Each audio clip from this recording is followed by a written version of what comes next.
Pozdravljeni! Danes bomo priča tretjemu hagioterapevtskemu večeru. Se še spomniš, kaj vse si prijel na prvih 2 večerih? Si morda naredil nalogo, ki ti je bila ponujena in predlagana za tvoje duhovno rast in obogatitev?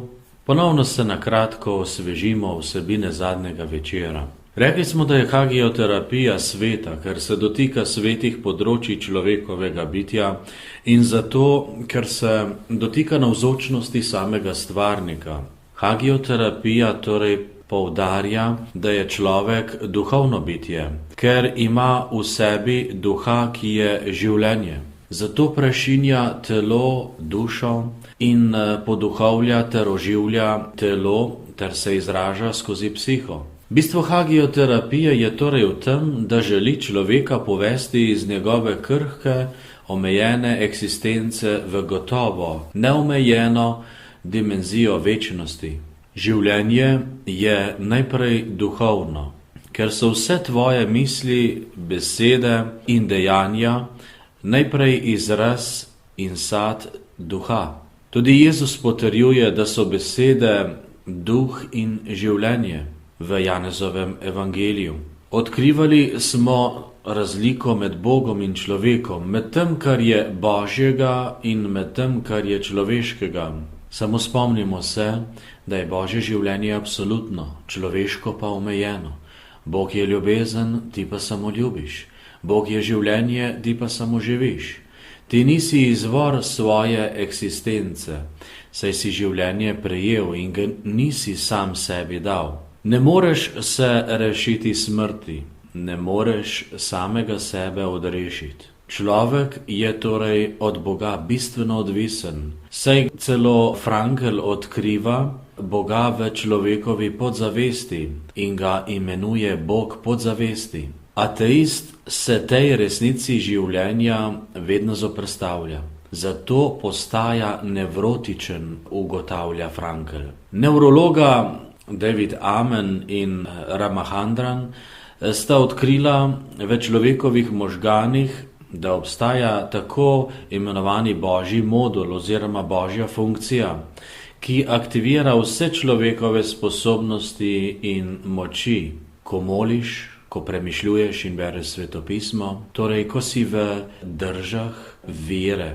To še kako jasno pokaže, da je zelo pomembno, kakšen je moj odnos do Boga in kako vse to je odvisno, ali bom v svojem življenju se razvijal in ali bo moj program življenja poln bogatih vsebin, ki me bodo izpolnjevale, ali pa bom životaril in bo moje življenje bolj prazno, pusto, zdolgočaseno in morda celo naveličano. Kakor veliki sveti Avguštin, tudi mi iščimo resnico življenja in odkrimo, da je vsa ta resnica skrita v Bogu in da je On popolna in absolutna resnica, ki jo osvobaja. Resnica ti omogoča zdrave in prave odločitve, potem pristne odnose, pravo spoznanje samega sebe in lastni napredek. Omogoča ti, da znaš biti v sebi miren, dostojanstven, moder, učljiv in potrpežljiv.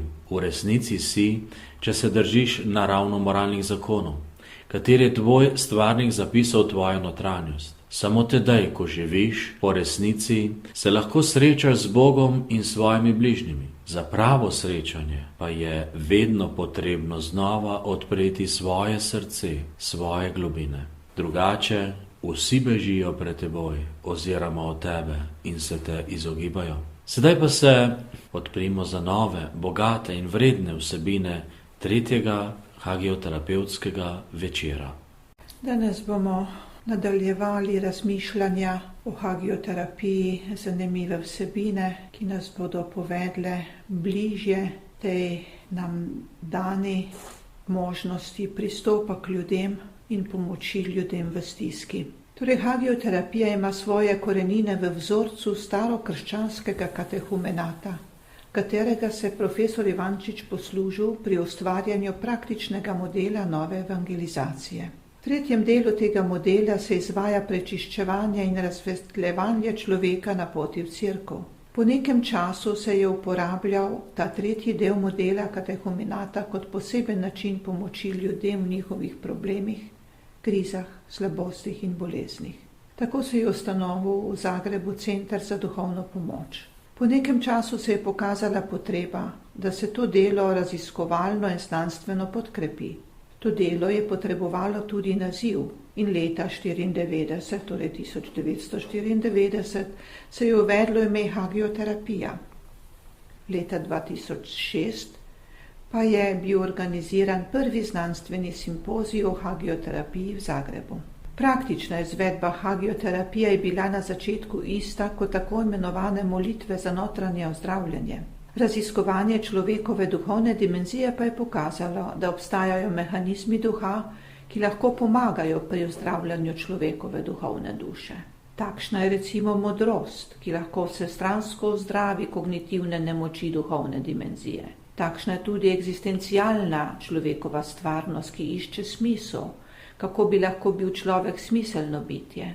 Transcendentalen pristop k človeku in njegovi moralno-etični dimenziji odpira možnost gotovosti, da se človek odloči za zdravo, moralno življenje. Človek je svoboden, kar je bistvo duha, zato je tudi odgovoren. Vedno se mora odločati tudi takrat, ko se ne mara odločiti. Se je s tem že odločil. Odločitev za dobro zdravi ne le človekovega duha, ampak tudi dušo in telo. Okoli 70% psihosomatskih bolezni ima svoj vzrok v duhovnem področju. Tako govorijo najnovejše raziskave. Vsaka negativna beseda ali odločitev uničujejo možganske celice, tako pravijo nevroznanstveniki. Delati hudo se nikoli ne splača, ker je zlo povzročitelj bolezni, ran in travm na duhovni duši. Kdor drugemu dela zlo, uničuje najprej sebe, onemogoča svoje življenje, a potem rani tudi življenje drugega. Pokesati se in oprostiti najgloblje in najprej zdravi duhovno dušo, s tem tudi psiho in telo. Prav tako spoznanje, da je ljubezen človekova najgloblja potreba. Kdor ni izkusil ljubezni in spoštovanja posebno staršev že od otroštva, fizično usiha, postaja nevrotičen, agresiven in avtoagresiven. Kdor nima možnosti, da razvija svoje talente, se čuti nesmiseln, kriv in suicidalen. Verovati pomeni pričakovati samo dobro, spoznati, da je človek ljubljen in ustvarjati projekte za prihodnost. Kdor veruje, se vsestransko razvija, on je tisti, kar bo in ne tisti, kar trenutno je. To so samo nekateri mehanizmi človekove duhovne duše, ki so v hagioterapiji na razpolago pri zadevanjih za zdravljenje duha. Hagioterapevtski duhovni pristop ima izvor v znanstvenem raziskovanju duhovne dimenzije in posebno možganov in človekove zavesti, pomnjenja in spominjanja, verovanja, prav tako raziskovanja na področju genetike in nevroznanosti. Medtem ko so molitve za notranje ozdravljenje krščanski način nudenja terapevtske pomoči krščanskim vernikom, je hagioterapija znanstveno utemeljena terapevtska metoda za zdravljenje duhovne duše, ki je uporabna za vse ljudi, vseh svetovnih nazorov in za vse ljudi, ki trpijo. Hagioterapija je pomembna pomoč tudi cerkvi v njeni novi evangelizaciji in pastorali, kot tudi svetu pri graditvi nove družbe zaupanja in sodelovanja. Tako kot psihični bolnik ne more zdravo in pričevanjsko verovati, niti spoznavati krščansko vero, toliko bolj duhovno bolan človek ne more sprejeti pastoralne in evangelizacijske ponudbe, če ni duhovno ozdravel. Zaradi greha v svetu je ljudem pogovor o stvarniku komaj sprejemljiv, ker je ta pojem izkrivljen, slika o Bogu negativna in pogosto zastrašujoča. Ljudje pristopajo k cerkvi z mnogimi predsodki zgodovinsko pogojenimi, kar preprečuje, da se evangelij dotakne src ljudi. Prav tako je brezupno poskušati obnoviti moralo družbe, ker imajo ljudje v morali napačno sliko, prav tako v užitkih, bogastvu, karieri, družini, poštenju in ljubezni. Brez ozdravljanja človekove duhovne dimenzije ne moremo pričakovati prenove družbe in preprečevanja korupcije na vseh nivojih. Ljudi je potrebno najprej ozdraviti od predsodkov, pomagati jim priti do zdravja duha in resnice, da bi lahko razumeli preobrazbo družbe in evangelizacijo cerkve. Človeka je potrebno najprej ozdraviti, potem bo šele sprejel vero in poštenje. Če bi hoteli človeka zdraviti z molitvijo ali zahtevami glede človeške etike, pacient tega zdravljenja ne bo sprejel, ker je prepričan, da hočejo nekompetentno, amatersko in naivno zdraviti njegove globoke rane. Po drugi strani se je pokazalo s prakso, da z govorjenjem o biti in transcendentalih ter vsemi zakonitostmi duhovne duše dokaj uspešno popeljemo človeka v zdravljenje. Ko gledamo na hagioterapijo iz krščanskega vidika, jo lahko razumemo kot Jezusovo delovanje skozi 3 leta pred njegovo smrtjo, vstajenjem in prihodom Svetega Duha. Prav tako kot v hagioterapiji je Jezus v času svojega javnega delovanja zdravil vse bolezni in slabosti. Odpuščal je grehe, ne da bi spraševal, ali se ljudje kesajo ali ne. Imel je sočutje do vsakega trpečega, a najbolj do ljudi, ki so se pogreznili v suženjstvo zla, sovraštva, nezaupanja, slabih navad in prizadetosti od strahov in temnih sil. Dejal je, da so grešniki kot carinik in drugi skorumpiranci pravzaprav bolniki, ki jih je potrebno zdraviti. Zoperstavljal se je farizejem, pismoukom in rešinam, iskal je sočutje, usmiljenje in ozdravljenje njihove ranjenosti. On je zdravil, a jih ni odreševal. Šele po smrti, vstajenju in prihodu Svetega Duha je odreševal, vodil nebesa in pričel ustvarjati Božje kraljestvo. Hagioterapija je pravzaprav Jezusovo delovanje pred njegovo smrtjo. Cerkvena pastorala pa je delovanje, ki se je pričelo po njegovi smrti, vstajenju in prihodu Svetega Duha. Hagioterapija je istočasno delovanje slično tistim, ki ga je vršila mati Terezija v Kalkuti v Indiji. Ona je vsem pomagala, jih negovala in zdravila samo zato, ker so ljudje. Usmiljeni Samarijani z Evangelija je enako hagioterapevtsko delovanje, v katerem ne vpraša, kdo je ranjenec, kaj veruje, je grešnik ali pravičnik, si zasluži njegovo pomoč, ampak pristopi kot Jezus, sočuten je nad njim in ga zdravi. Torej, hagioterapija je pred evangelizacijo in cerkveno pastoralo. Ona je pogoj za njeno delovanje. Cilj hagioterapije je torej pripeljati človeka, da spoštuje fizikalne, biološke in moralne zakonitosti, oziroma da živi stvarnost transcendentali. Hagioterapija je praksa za vse ljudi, ker je vsak človek duhovna duša.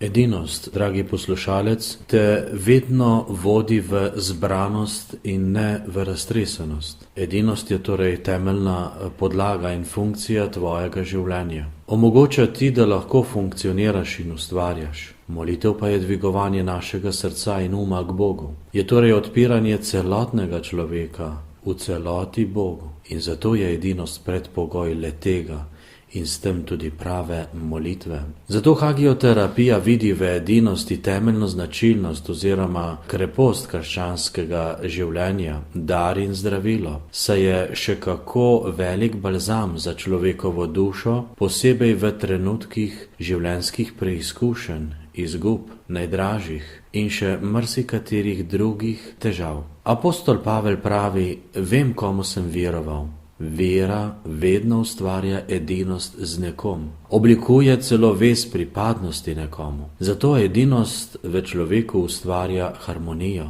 Edinost z drugimi in stvarstvom te naredi celovitega. In edinost z Bogom te vodi v življenju k popolnosti in izpolnjenosti. Edinost je torej eden od ključnih temeljev tvojega življenja, ki odločilno vpliva, kako radovitno bo tvoje življenje. Zato spoznavajmo edinost, dajmo ji mesto v svojem življenju in odkrivajmo njene prečudovite sadove, da se bomo veliko bolj zavedali njenega bogastva in pomena v našem in družbenem življenju.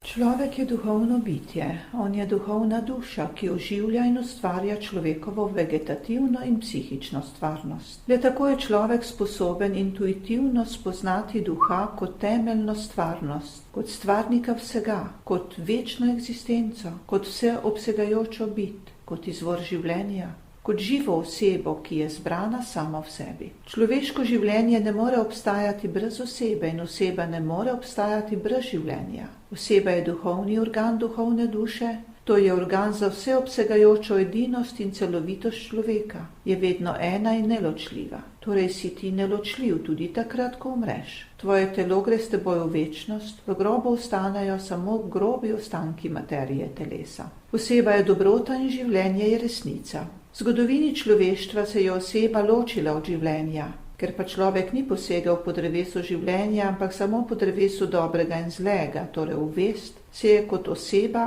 še obdržal. Ostal je še povezan s stvarnikom, čeprav je postalo v njem življenje globoko ranjeno. Dokler se človek drži dobrega, je celovit, povezan s svojim središčem, uravnotežen, gotov, poseduje notranji mir in je srečen. Dokler se drži resnica, ima v sebi življenje, je enovit svojim stvarnikom, ki je izvor vsega živega, nedosegljive skrivnosti. Ko se dobrota in resnica skladata, tedaj si celovit, si bitje v biti, ki je temeljni izvor vsega in tudi tvojega bivanja na zemlji. Sedaj se v zbranosti obrni k svojemu stvarniku, ki je edini dober, ki je polnost življenja in resnice. Odpri se mu v globinah svoje osebe, da boš tako postajal vedno bolj enovit z njim, ki tvoje omejeni zemeljski resničnosti odstira skrivnost življenja v večnosti. Hagioterapija nas tudi spominja, kako funkcionira človekovo spoznanje in kako pomembna je pri tem procesu tudi edinost, ki je vtkana tudi v človekovo telo in življenje. Človek najprej vidi neko vizijo in jo spreminja v idejo in načrt. To je začetek spoznavnega procesa. Potem izreče ali naredi načrt in skrita ideja neke vizije s tem postaja vidna, toda s tem še ni uresničena. Potrebno je, da človek to prepričljivo izrazi, da bi celotna človekova duhovna dimenzija začela to uresničevati. Človek torej uresničuje svoje projekte in ideje tako, da ima najprej v sebi misel, ki jo zatem izreče z besedo, potem pa jo duh uresniči. To je kakor arhitekt, ko ima idejo neke zgradbe, zaupajo sodelavcem, ki to narišejo. Potem pa to prevzamejo gradbinci, da jo uresničijo. Pri tem je pomembno, da nobeno od teh treh stopenj ne uniči dvom, nezvestoba, godrnanje, hudobija.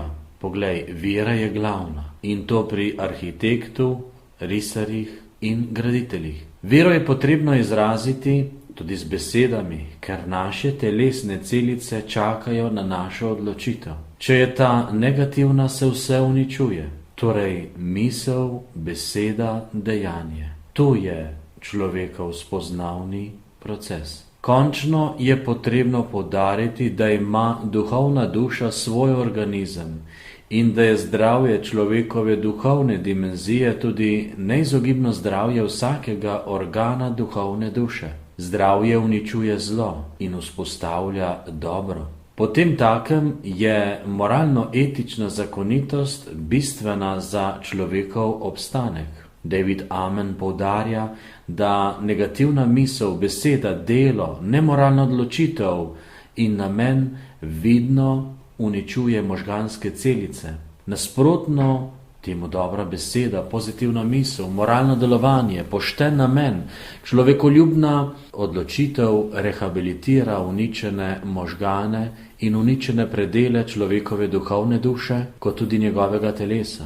Vsaka celica človekovega telesa vsebuje duhovno dimenzijo, ki vse celice napravlja za človeške celice.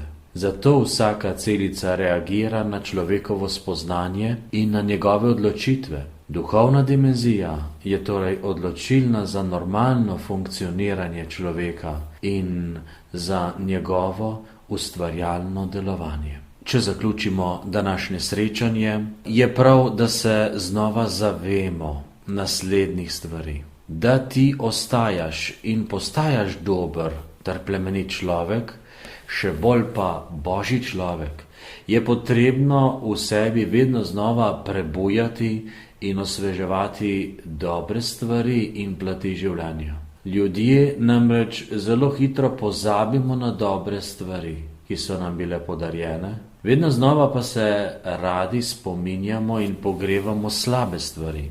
Zato se je potrebno vedno znova učiti, kako postajati dober. To pomeni, da se je potrebno stalno uriti v spominjanju vsega tistega, kar si lepega in dobrega doživel v življenju in iz tega živeti. Znova se spomni, kaj od tega lepega in dobrega si danes večer slišal. Razveseli se tega in zahvali se Bogu za to. Odloči se, da boš to bogastvo utkal tudi v svoje vsakdanje življenje. Morda napiši do naslednjič, kaj pa tebi pomeni edinost in kako jo vidiš in doživljaš v življenju. Hvala, da ste nam prisluhnili, hvala vaši udeležbi in povabljeni tudi naslednjič. Naše naslednje srečanje bo v ponedeljek 10. decembra ob 19. Pa srečno pot domov.